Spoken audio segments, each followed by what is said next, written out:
Well, I tell you, fellas, the next president will be a Republican. A Republican? Well, do tell. I never knew there was anything except Democrats.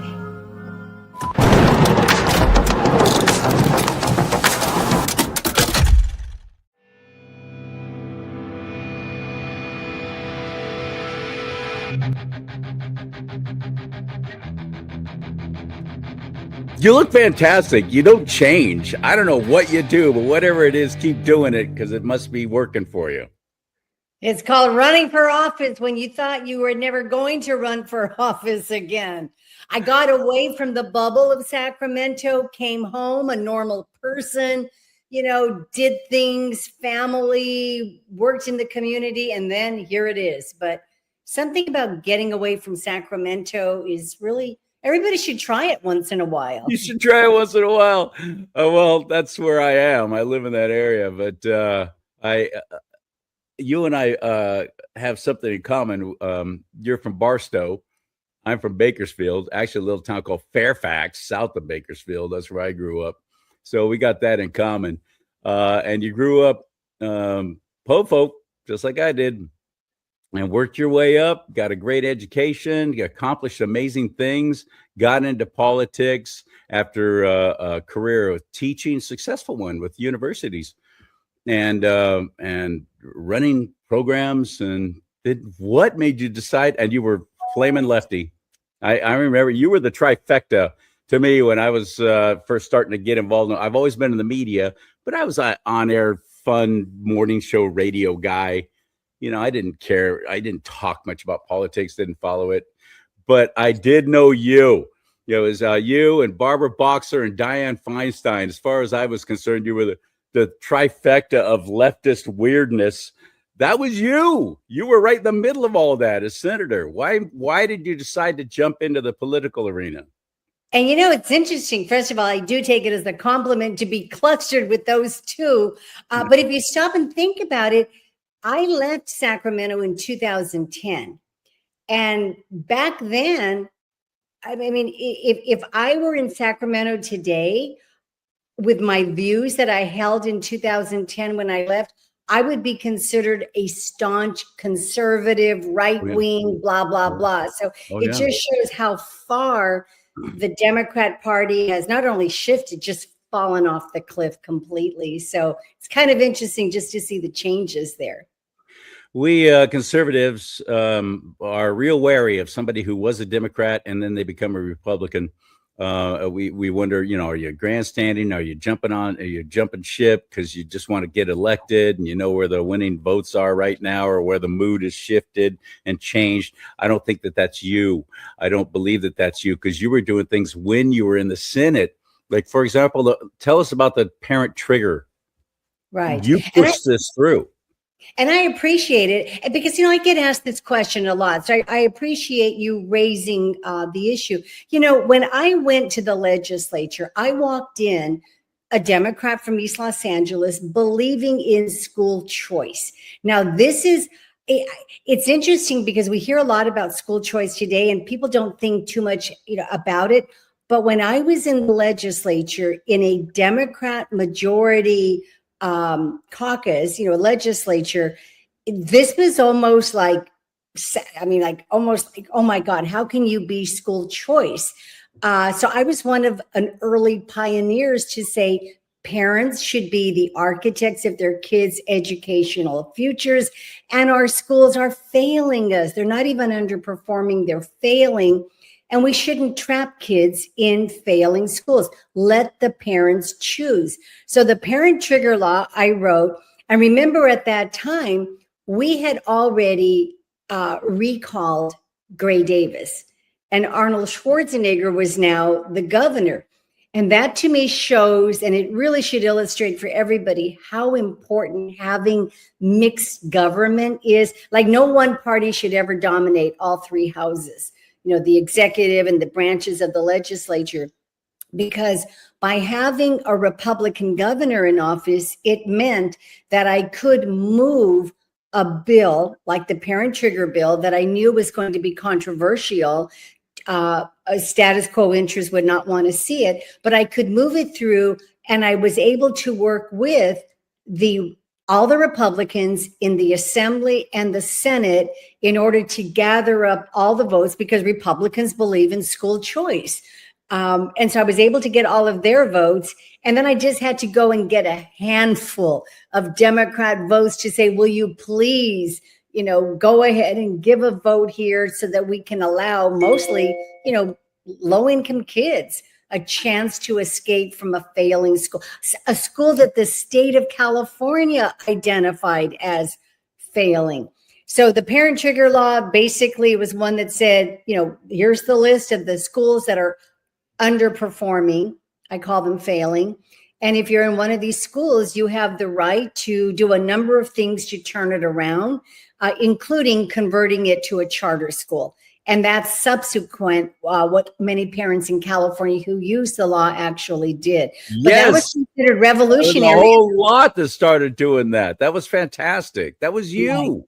Right. And that's why I know you're not afraid to stand up for what's right, regardless of party, because you stood up against the most powerful union in the nation. People think Teamsters, people think auto workers, people think whatever as being powerful and bullies.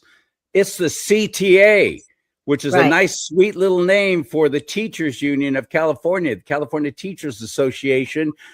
They turned on you like vicious rodents when you started supporting this, didn't they?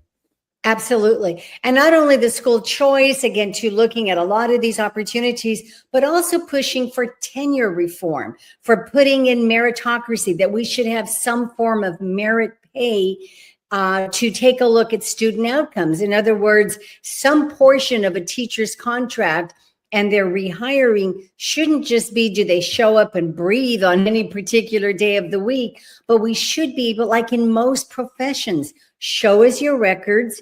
And is this meritorious of a promotion, of retention? Do we keep you? Do we do anything else? And it was something that I believed in and supported.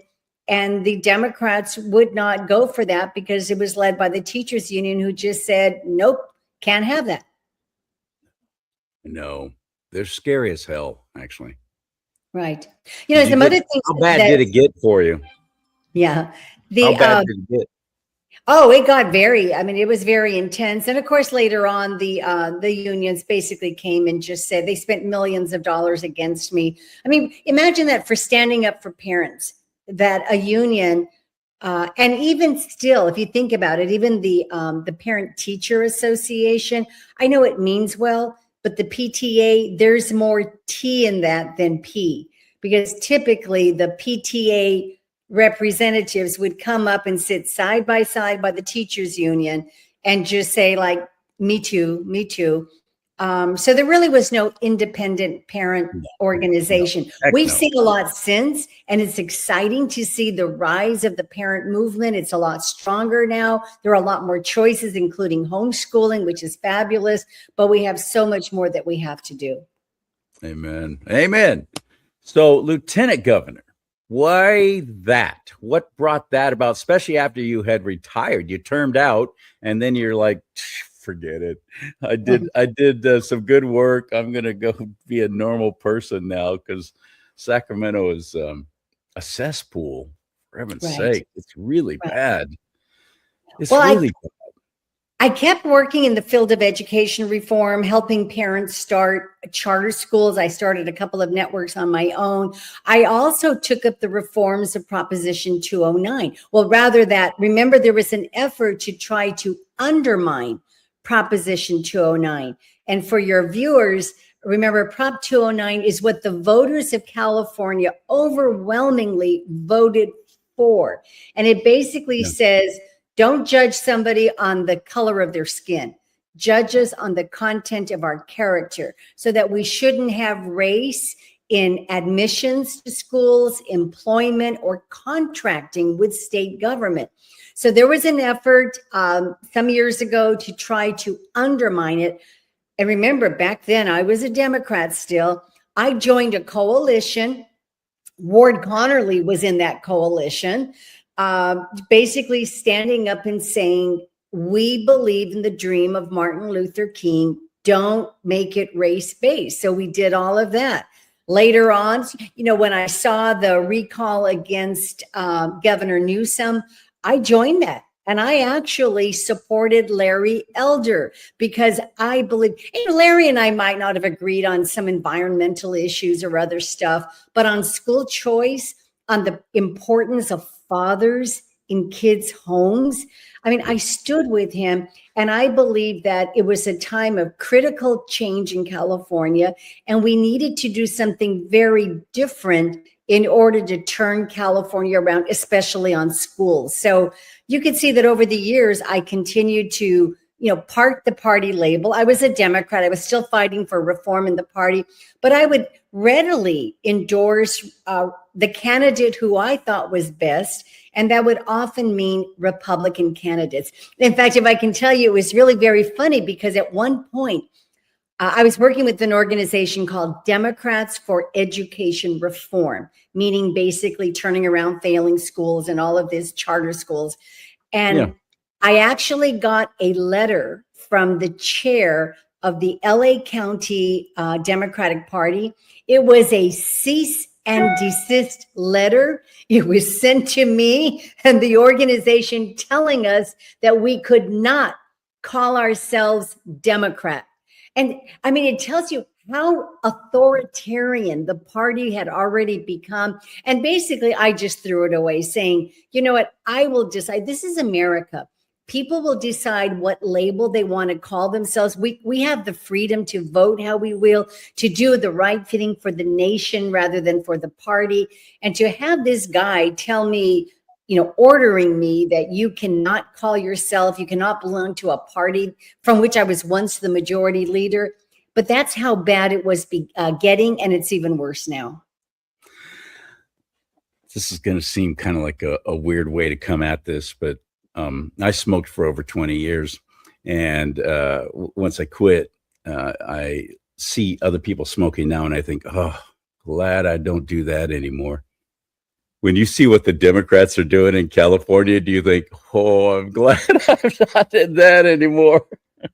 Well, it was a whole progress. It was walking away. And actually in my family, my parents were hardcore Democrats, Depression era Democrats. Think about my household, really a traditional Mexican-American household, the middle of the desert. My father worked the railroads. And Barstow, she's not kidding when she says the middle of the desert. She's not exactly. kidding.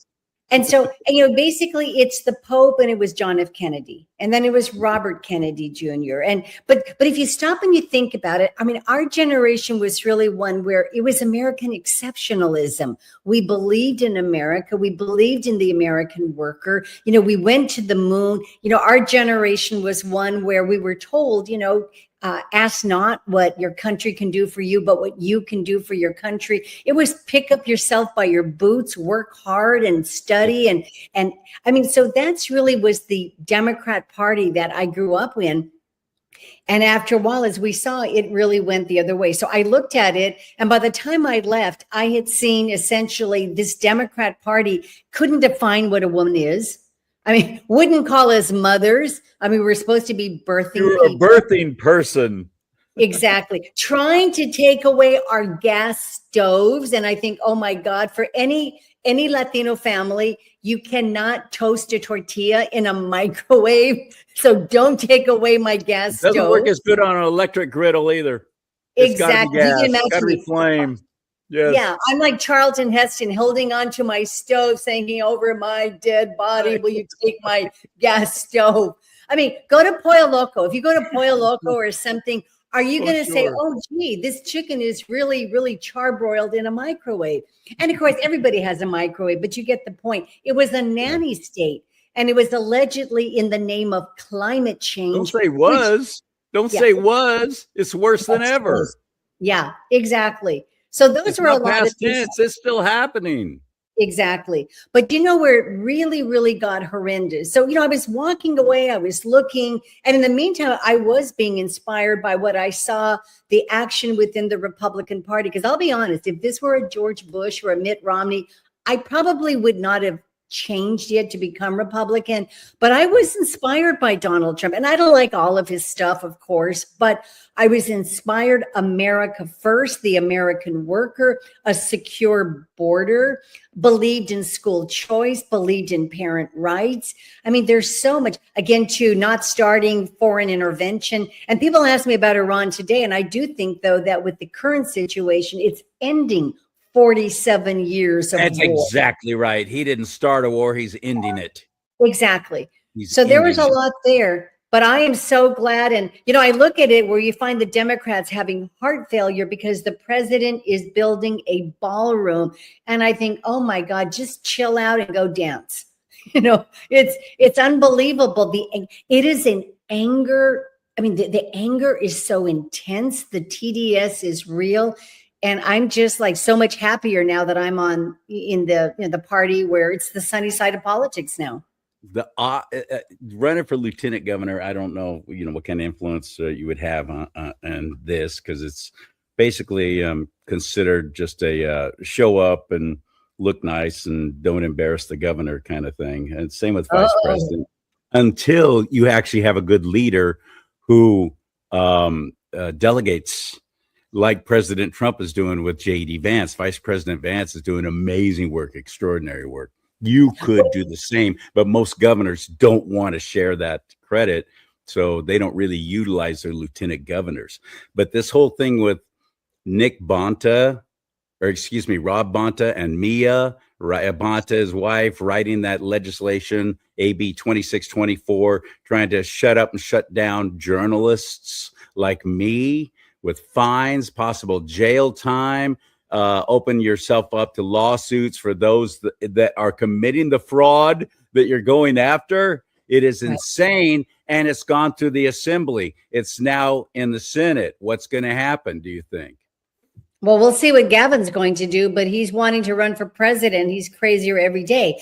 But on the lieutenant governor, I think overall you're right. And I think it's because most people, I would give an exception to a past lieutenant governor, Mike Kerr, who was a Republican, who actually challenged and did things strongly. But I think, too, that the lieutenant governor, nobody knows who it is. Nobody knows what they've done, because they basically sit there just waiting to see, is the governor alive today? Because if not, then you will become the governor. You're it. Yeah, exactly. But I think too, it's misreading the lieutenant governor, because let me give you a few examples. The lieutenant governor serves on every board of higher education in California. So the UC Regents, for example, where we're having a big fight over Title IX, boys in girls sports.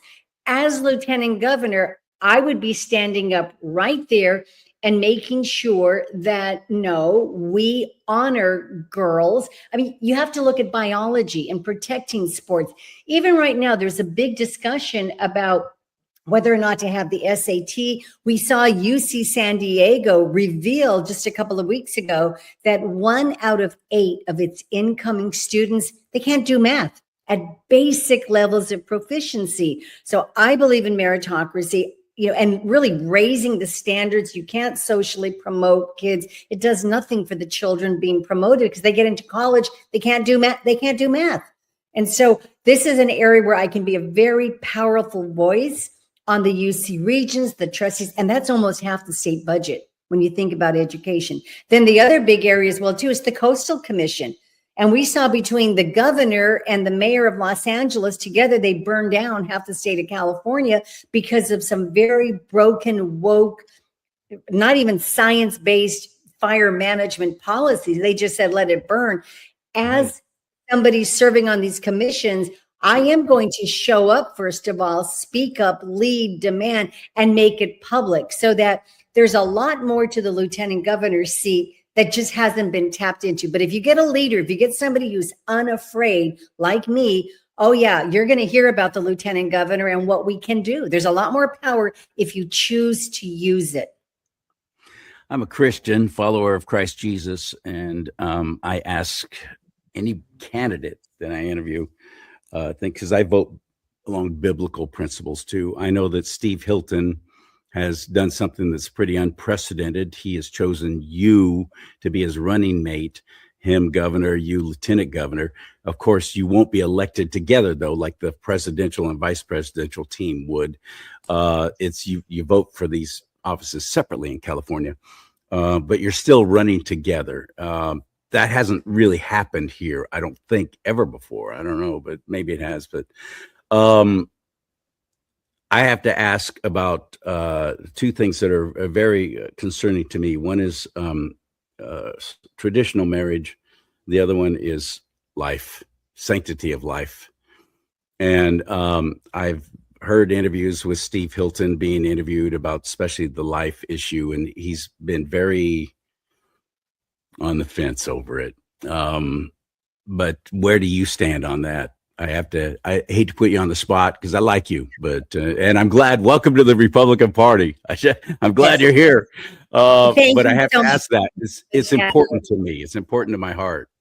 Yeah. Well, I'm always going to start off by saying I am pro-life. I believe again to Catholic. I'm Christian as well. I believe in life, but I am going to say that I do support the Supreme Court decision. That's the Dobbs decision. And that is where the Supreme Court came down and said, look, it's up to the states. It's up to each state in the nation to make a decision. California has voted. And so there is a pro-choice, pro-abortion to make reproductive rights, to make it accessible. So I will support that. I don't think it's the right thing to do to take it away. I don't think it would pass at this point. And rather, what I would do instead, and I've spoken with Steve about this as well, is rather than trying to relitigate right now, I think we have to step up and make it so that people will choose to want to maintain life. Part of it's education. Part of it is providing for easier adoption, surrendering a baby, giving support. I think that we have to do that more so. That's why How about actually going after it legally and law enforcement wise, these people who are tearing down these pregnancy centers, which all they're doing is letting women actually hear the heartbeat through an ultrasound. And then they choose whether they want to still go ahead and terminate that pregnancy. And 90+% of the malaria elders big on this too, as am I. And they choose not to, and they keep that life alive. And that's awesome. But yet they have been targeted. They've been gone after. Their centers have been blown up, burned up, everything they can to shut them down, and to cities and towns and counties trying to get them out. It's crazy. And nobody talks about it. I agree with you on that. And also, again, too, somebody should not be arrested and put away because you're praying outside. The other thing, too, again, like something like Planned Parenthood, for example, I don't believe that we should be funding Planned Parenthood. There is plenty of support. It can be a nonprofit to raise money, but also to anything that's there then under the law in California, then I would say then provide the options available so people can decide a sonogram, hear the heartbeat, make some decisions, et cetera, and get the responsibility of men as well into this. That's why I think fathers, we've got to be much more important in bringing it up. I think also too, we've got to take a look at the culture as well. What do we see in our movies? What do we see in some of the songs that people hear? And I'm not calling for censorship or boycotting, but I think we have to as well. I think we have to be responsible in raising our children and really having us think through, the culture wars and what they're being exposed to. I think also on abortion, for example, in Florida under Governor DeSantis, he signed an abortion bill, and I believe it's 6 weeks. They call it the heartbeat bill. So I think his measure is at 6 weeks. California right now, it's basically, and it's hard to pin anybody down on this, but it's essentially infanticide. And that is wrong. That is, that I believe is murder. You cannot have something like that.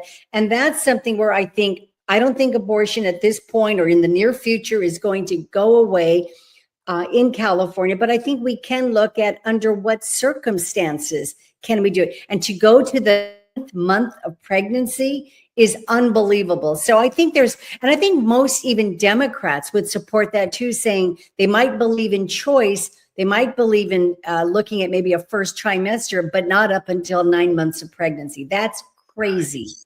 Buffy Wicks literally was trying to push this through to where you could terminate a child's life after it's born and no Right. questions can be asked. In fact, you can sue the law enforcement or the officer or the agency that says, well, this is suspicious. How did this child die again? You couldn't even do that. And that the fact that that was ever even being entertained and a possibility, and it did pass, by the way, but they took out a lot of that stuff. But and then Prop 1 goes out a couple of years ago now, or overwhelmingly voted yes on Prop 1, which made abortion, added that to our state constitution, amended our state constitution to where like no one could ever take that away.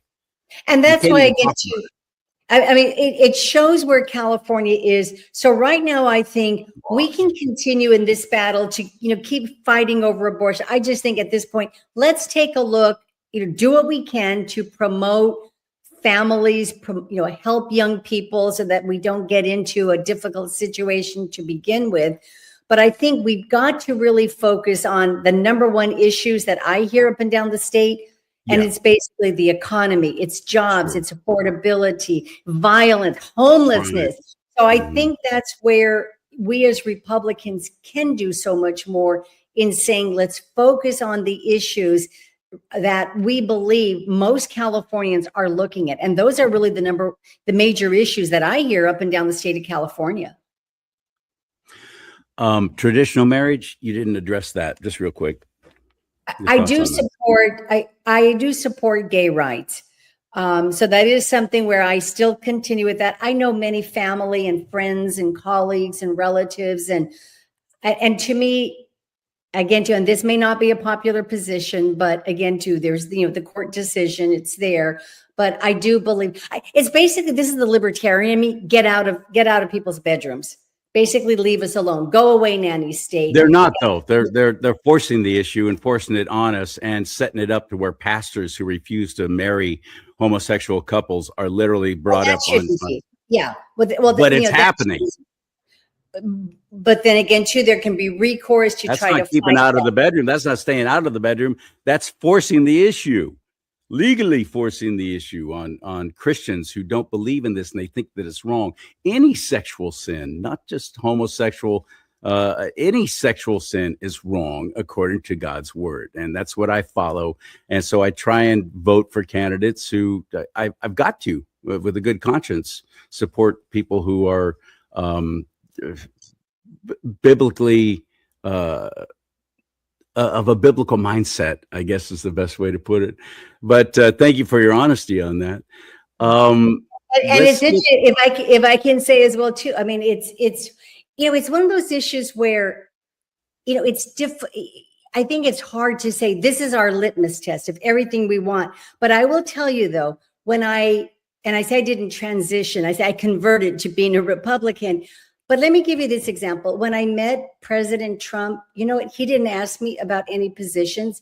You know what he did? He just said, welcome.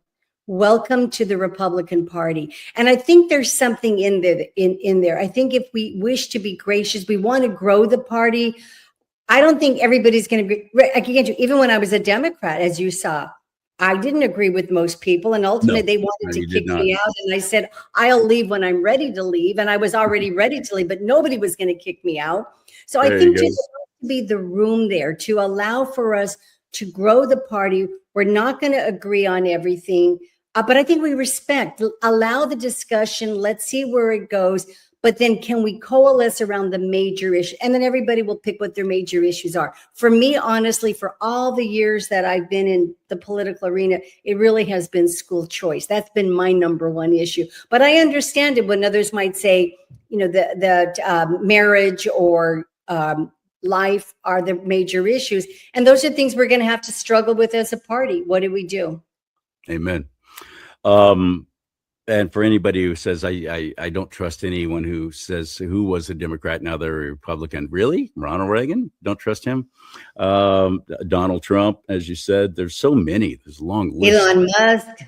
I respect people who actually realize, holy crap, I've been getting it wrong all this time.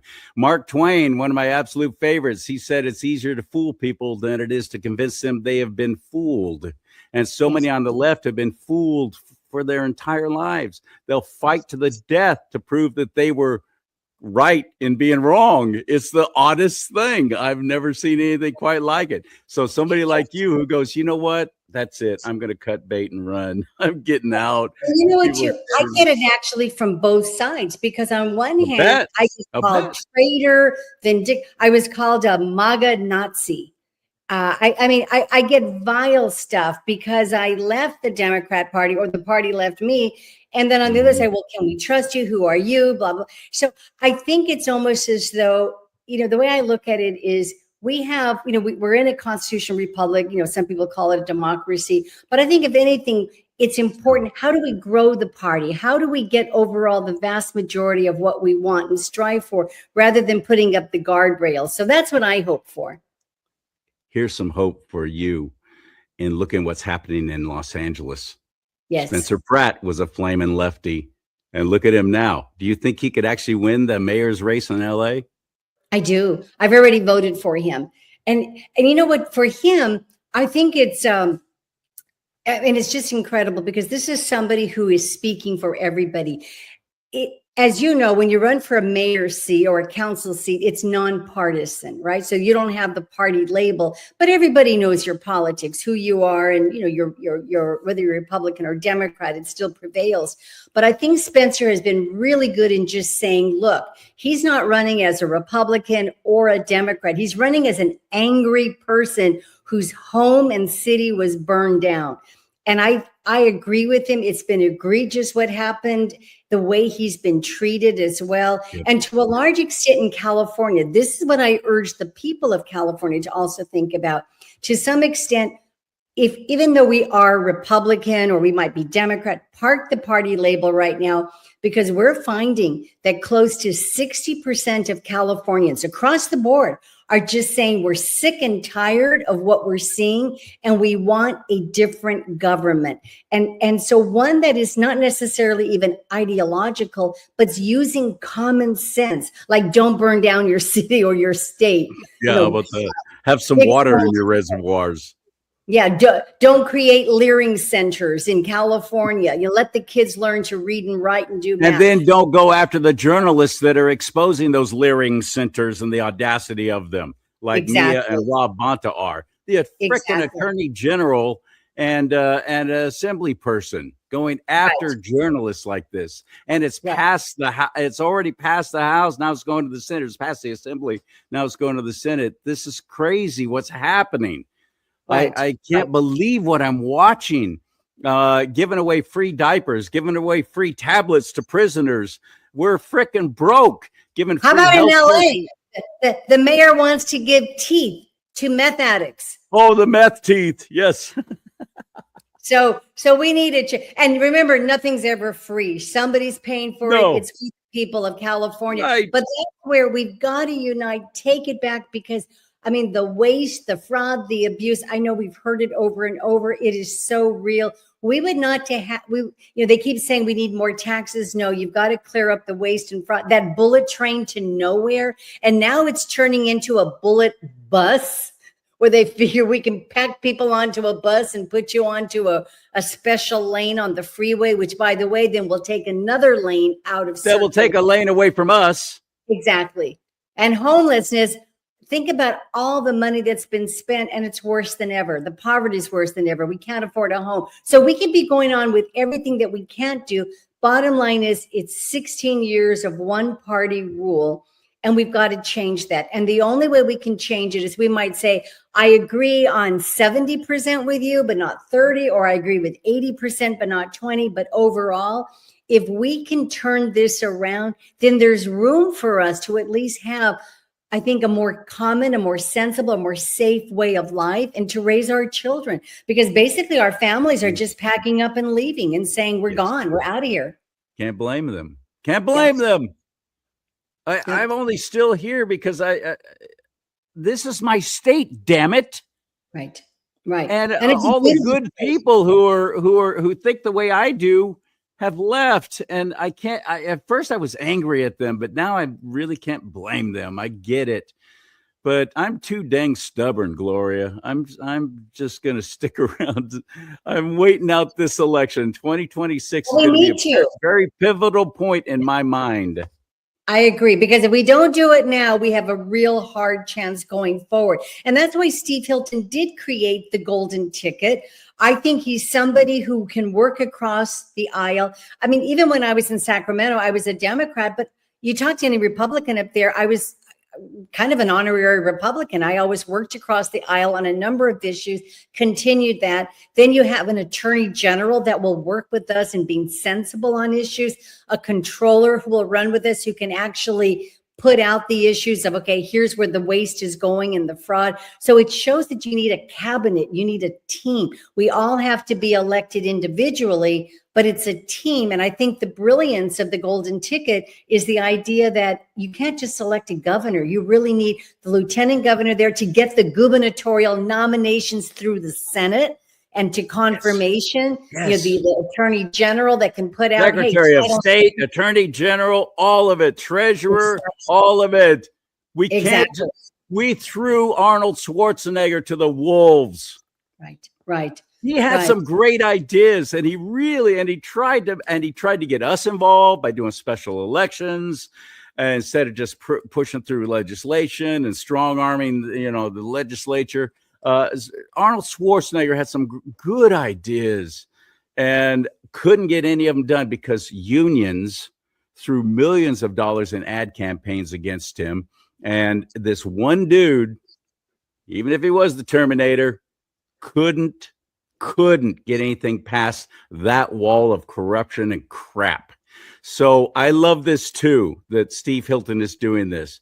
And David Serpa is another. He was one of the first ones that I heard talking about that. We need to all get together and run together, and we need to make this a coalition kind of thing. Otherwise, it'll be the same thing again. Great, we got a Republican governor. Everything's good now. Yeah. What? As we watch everything that he tries to do or she tries to do get destroyed. But what it means, though, is that we've got to turn out to vote, because right now, Republicans, the percentage is very good. We can't rest on our laurels. We got only a few days left.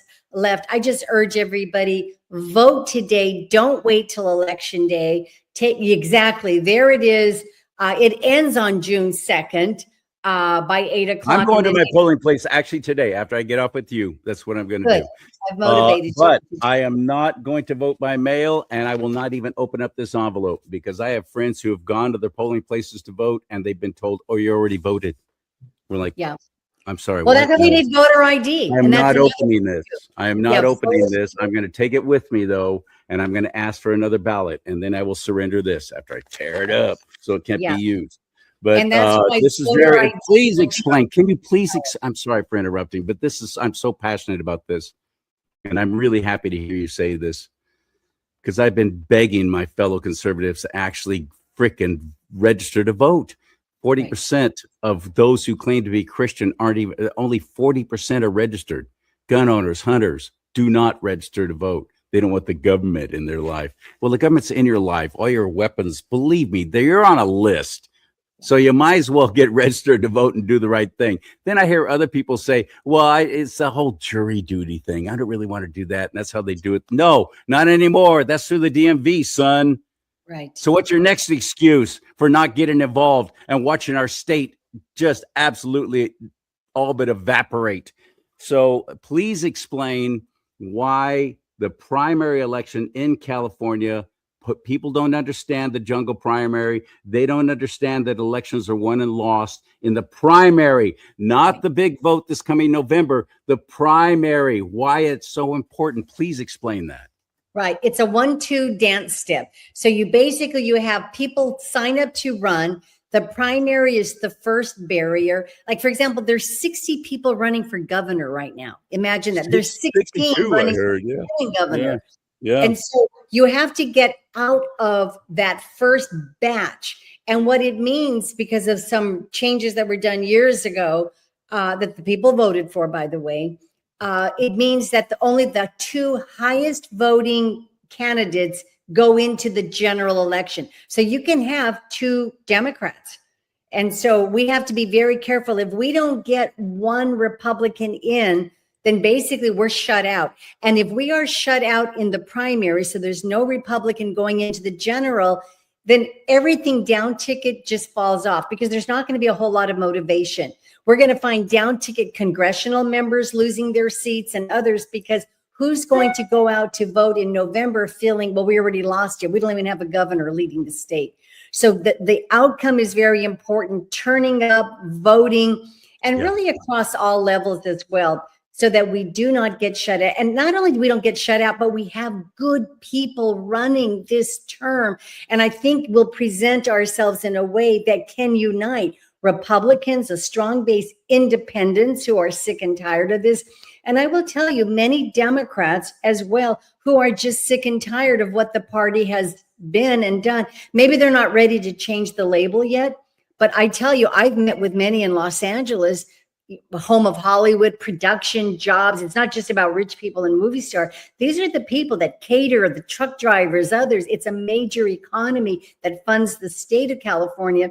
And all of this is shutting down because the jobs are going to, to Tennessee or to New Mexico or other places around the world. And so we're losing that economic base. So we've got to make sure we get people here. And so a lot of the Democrats as well are saying, we want to vote for lower taxes. We want to vote for jobs. We want to get rid of government in our homes. And it's important to get out and vote. So we really urge you, if you don't show up to vote, then to some extent you can't complain. But we're losing the future for our kids. That's what's happening. We are losing the future for our kids. You are so right.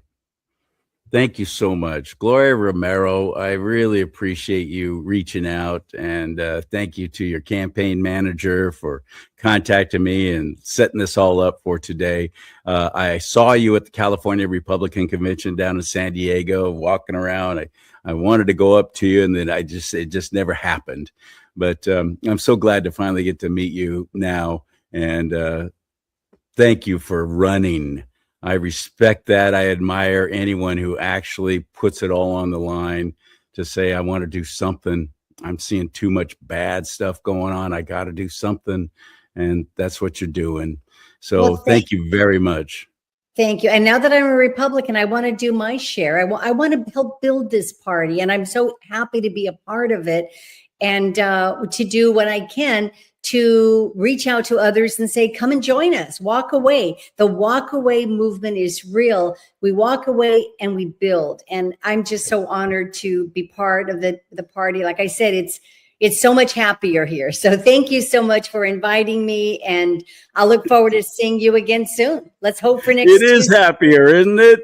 It is a happier party and a happier way to be. Those on the left just seem to wallow in misery. It's the strangest thing. Yep. All right, my friend. Talk to you soon. Thank you for your time. Okay. Thank you. By the way, where do we find you? You got a website? How do we find you? Website, gloriajromero.com. gloriajromero.com. If you can donate something, please do. It's expensive to run in a big state. And then on Twitter, X, Facebook, Instagram, we have the channels there. Just look for my name, Gloria J. Romero. All right, my friend. Thank you again. Thank you so much. Yeah, Bye-bye. Absolutely. All right. Talk to you later. That was fun. Yeah, I obviously agree with her or disagree with her on a couple of things, but ultimately, who can get the job done and who can win? And thank you very much for supporting me through buying some merchandise at my website. Let's talk about politics and religion right there. You can get this big old 15-ounce mug. Look at that. All my fingers fit in that handle right there. And I got big hands, and I like big mugs. I cannot lie. Them other brothers can't deny. So get yourself a mug or a shirt or a hat, and you'll be helping the show stay on the air that way at CharLeeSimons.com. CharLeeSimons, CharLeeSimons.com. May God bless you and keep you. May God bless America. But most importantly, America bless God.